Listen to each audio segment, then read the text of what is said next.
안녕하세요. 퇴근은 몰빵입니다. 오늘은 앞으로 2차 전지, 전기차 배터리의 기술 발전 방향이 어떤 식으로 이루어져 나가는지, 그리고 그 중심에 가장 중요한 역할을 하는 소재는 어떤 것이 될지 한번 이야기를 해보려고 합니다.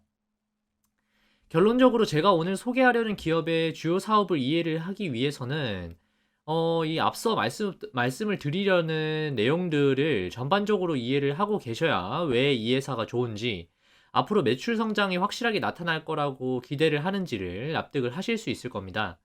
최근까지 시장에서는 특히나 양극재에 주목을 많이 했었습니다. 기존의 삼원계 NC의 양극재에서 니켈 함량을 높여서 성능을 개선한 하이니켈 양극재인 NCM 구반반과 같은 형태로 진화했고, 또 이제 중국에서 저가형 공세가 이어지니까 최근 들어서는 생산 단가를 낮출 수 있지만 성능은 삼원계 양극재보다는 못한 LFP 배터리를 추가 라인업으로 내세워서 여러 업체들이 양산을 공식화한 바 있습니다. 오늘은 양극재가 아닌 음극재를 중심으로 말씀을 드려보려고 하는데요. 기존의 음극재는 아시다시피 흑연 음극재를 주로 사용을 했고, 포스코 케미칼이 흑연 음극재를 만드는 대표적인 업체로 알려져 있습니다. 근데 요즘은 정부에서도 중국 의존도를 낮추려는 움직임들이 국내에서도 나오고 있지만, 미국에서도 IRA 법안에서 볼 수 있듯이 중국 업체가 점점 더 미국으로 수출하는 게 어려워지고 있는 상황입니다.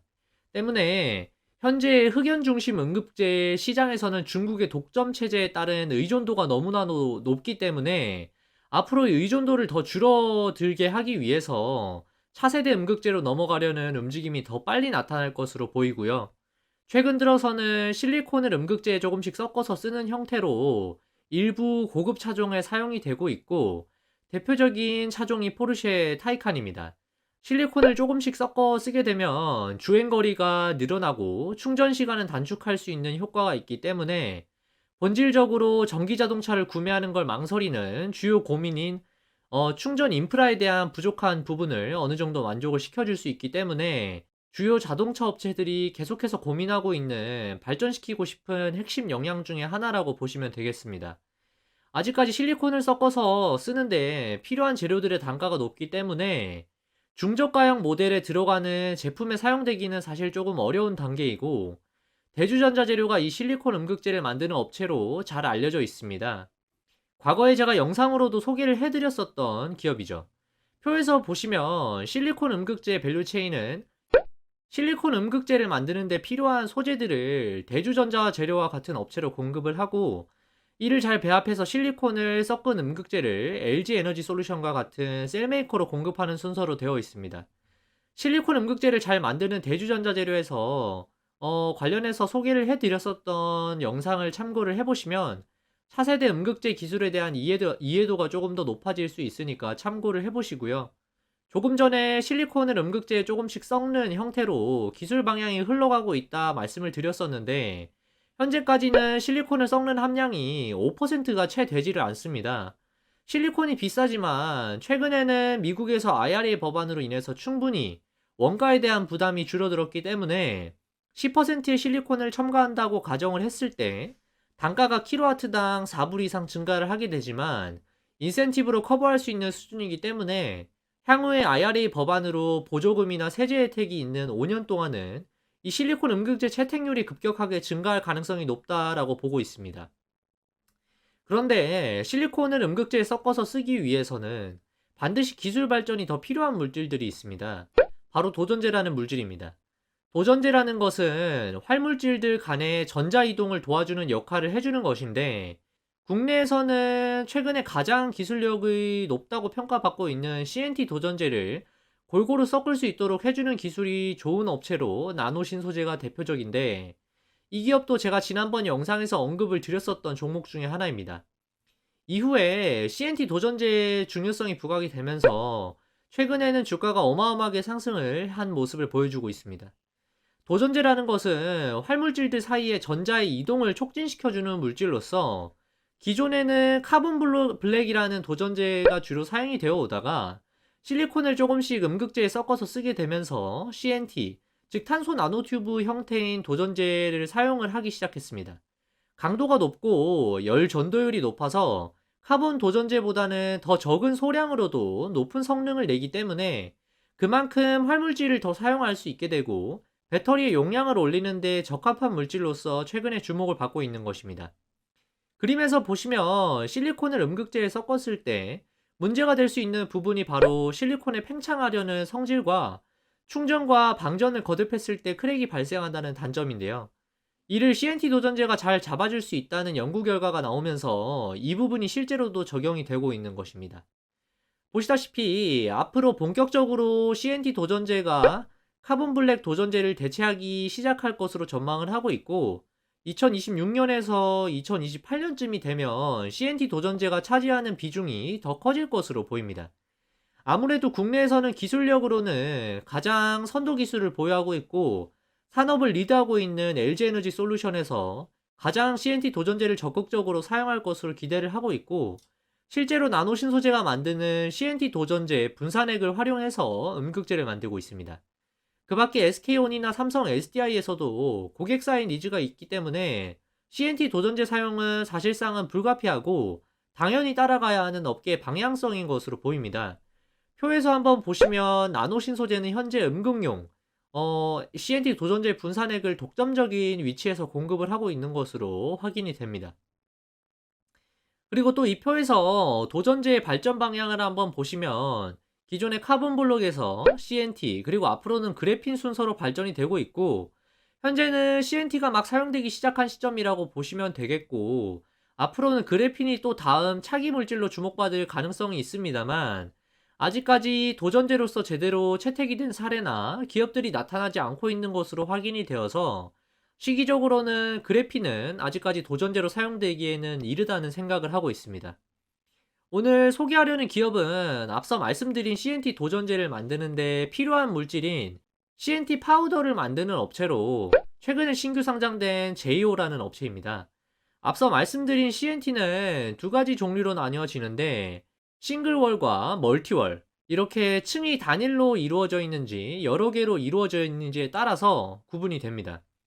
보기에는 멀티월이 조금 더 복잡해 보여서 기술이 고급스러워 보일 수 있는데 실제로 그렇지는 않고 실리콘 음극재에서는 싱글월 CNT가 채택이 되고 있습니다. 멀티월 대비해서 싱글월이 열 전도성도 더 좋고 저항이 낮아서 배터리 화재를 유발할 가능성이 더 낮다고 알려져 있는데요. 실제로 모양은 그냥 시꺼먼 파우더의 모양입니다.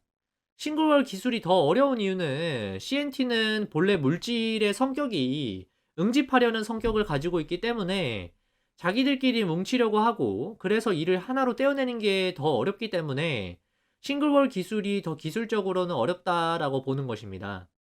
제이오는 현재 앞서 말씀드린 멀티월 CNT를 양산을 하고 있고 올해 3,000톤 수준, 2025년까지는 5,000톤 수준까지 캐파를 확대해서 끌어올릴 것으로 준비를 하고 있는 것으로 알려졌습니다.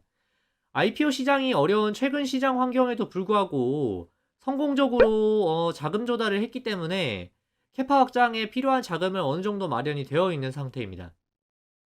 멀티월 CNT가 톤당 3만 불에서 5만 불 정도 하기 때문에 5,000톤 규모를 단순 환산했을 때는 3천억 수준의 매출이 가능하다라고 기대를 해볼 수가 있겠고요.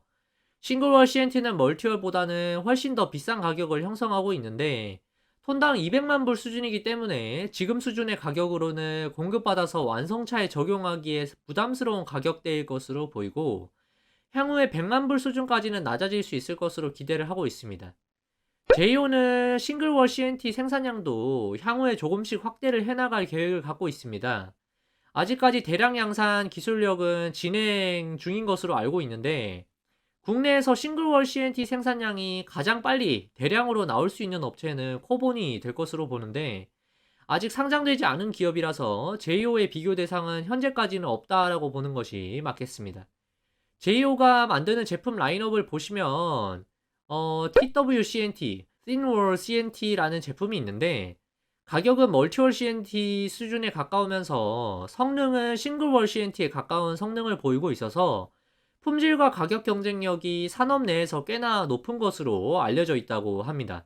쉽게 말씀드리면 멀티월과 싱글월 사이쯤 되는 스펙의 CNT라고 생각을 하시면 되겠고요. 세계 최초로 자체 개발한 제품이고 앞으로는 캐파를 얼마나 늘려나갈 수 있느냐가 성장을 결정지을 핵심적인 포인트가 될 것으로 저는 보고 있습니다. 보시다시피 제이오는 상장 때 고무가가 13,000원 수준이었는데 그에 비해서 현재 2배 이상의 주가를 형성하고 있고, 당시의 수요 예측 경쟁률이 300대 1 수준밖에 되지 않았다라는 점을 생각을 해본다면 상당히 좋은 주가를 보이고 있는 상황이라고 말씀을 드릴 수가 있겠습니다. 상장할 쯤에 2차전지 쪽 시장에 걱정들이 많았던 시기이기 때문에 수요 예측이 크게 높은 경쟁률을 기록하지는 못했었던 것 같고요.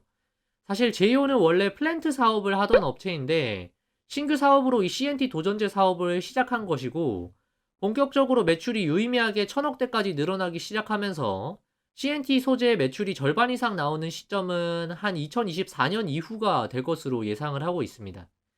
앞서 말씀드렸듯이 CNT 단가가 세기 때문에 소재 사업의 특성상 영업이익률이 상당히 좋을 것이고, 현재 10% 수준에서 본격적으로 CNT 매출이 1000억대로 커지는 2025년쯤이면 마진율이 적어도 20% 중반까지는 나올 것으로 예상을 하고 있습니다. 역시 이런 기술력을 가지고 하는 사업은 경영진이 상당히 중요하고, 얼마나 공격적으로 사업을 확장시키냐에 따라서 과거의 에코프로 그룹과 같은 업체를 뒤이을 후보가 될지 결정나는데요. 제이오의 강덕주 대표는 탄소 나노튜브 CNT 분야에서는 꽤 오랜 업력과 연구 경력을 가지고 있고, 장동식 부사장은 에코프로 BM 부사장 출신으로서 이런 산업 내 네트워크가 좋은 분이 경영진으로 자리를 하고 있으면 고객사 확대에 중요한 강점을 지닐 수가 있겠습니다.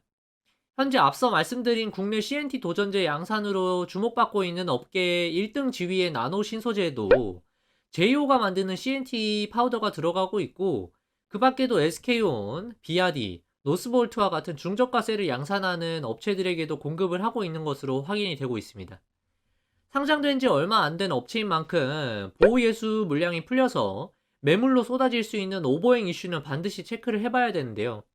표를 한번 보시면 상장이 2월 16일에 되었으니까 1개월짜리 보호예수 물량은 이미 시기적으로 매도 가능한 물량이고, 이번 주에 이 물량이 꽤나 매도를 하면서 매매 동향에서는 50만 주 이상이 매도한 것으로 집계가 됐습니다.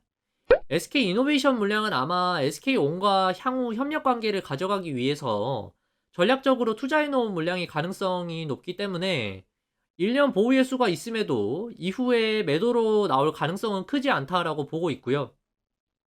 벤처조합에서 들어와 있는 물량들이 꽤 있기 때문에 상장된 지 2개월 차 그리고 3개월 차에 보유예수 물량이 나올 수 있다는 점은 계속 염두에 둬야 될 것으로 보입니다. 장기적인 관점에서 투자를 하겠다고 마음을 먹었다면 저는 개인적으로는 보유예수 물량이 쏟아지는 매도 물량을 조금 더 저렴하게 추가 매수하는 전략도 괜찮은 전략이 될 것으로 보고 있습니다. 최근 들어서 2차전지 밸류체인 내에서 관련주들이 상승 탄력을 받아서 주가가 상승을 했는데, 저는 이런 기업들의 공통점이 과거에 캐펙스 투자를 확실하게 했고, 캐파가 늘어나는 시점은 공장 증설에 투자한 시점, 즉 캐펙스 투자를 한 시점 대비해서는 1년 정도가 지난 후에 생산량 증대에 따라 매출과 영업이익 증대가 나타나고 주가 상승도 실적으로 돌아오는 시점쯤에 더 가파른 상승을 보인다고 생각을 합니다. LNF나 에코프로 BM과 같은 업체들의 캐펙스 투자, 영업이익 그래프를 놓고 보면 그런 모습이 확실하게 나타났습니다. 물론 산업 내에서 얼마나 경쟁력이 있는 기술을 가지고 있느냐, 그리고 얼마나 경영진이 성장에 확신을 가지고 장기 전략으로 투자를 하느냐가 중요한 핵심 포인트가 되겠지만, 성장이 확실한 산업이라고 전제가 되어 있다면 결국에는 지금 1,000톤이지만 3년 내로 3,000톤, 어쩌면 내년, 내후년에는 셀업체와 완성체 업체들의 요구하는 물량이 더 늘어남에 따라서 캐파 확대가 더욱더 가파른 기울기를 나타내면서 캐펙스 자금을 예상했던 수준보다도 더 들이부어야 할지도 모릅니다. 그런 상황이 추후 주가 상승의 트리거로 작용을 할 수도 있게 되겠습니다. 계속해서 관심을 가지고 지켜봐야 할 업체라는 생각이 듭니다. 오늘 제가 준비한 영상은 여기까지입니다. 제 영상이 도움이 되셨다면 구독과 좋아요 부탁드리고 알림 설정까지 해두시면 다음 영상도 놓치지 않고 받아보실 수 있습니다.